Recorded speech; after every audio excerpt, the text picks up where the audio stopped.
एक समय की बात है। एक जंगल में एक नन्हा सा फूल था।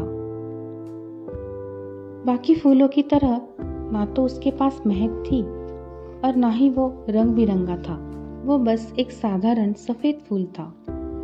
उसे हमेशा लगता था कि वो बेकार है और उसकी कोई अहमियत नहीं है। एक दिन जंगल में एक भूल गया हुआ कवि आया। वो बहुत उदास था क्योंकि उसकी कविता में अब कोई भाव नहीं बचा था। वो जब भी कुछ लिखने की कोशिश करता तो उसकी कलम से सिर्फ खाली शब्द निकलते थे। कवि ने उस सफेद फूल को देखा और उसके पास बैठ गया। उसने फूल से कहा, तुम कितने साधारण हो, जैसे मेरी कविता। नन्हे फूल ने कहा, हाँ, मैं साधारण हूँ और मैं उदास भी हूँ क्योंकि मैं किसी और फूल जैसा नहीं हूँ। कवि ने मुस्कुराते हुए कहा, साधारण होना बुरा नहीं होता। कभी कभी साधारण में भी सबसे ज्यादा भाव होते हैं।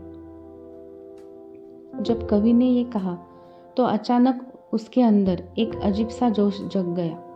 उसने अपनी कलम उठाई और उस फूल के बारे में लिखना शुरू कर दिया।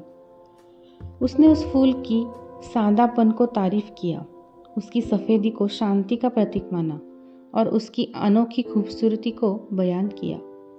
जब उसने अपनी कविता पूरी की तो उसकी आंखों में आंसू थे।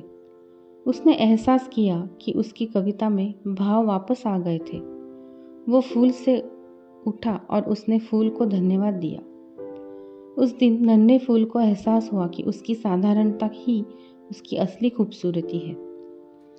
इस कहानी से हमें ये सीख मिलती है कि हर किसी की अपनी अनोखी पहचान और महत्व होता है, भले ही वह साधारण क्यों न हो।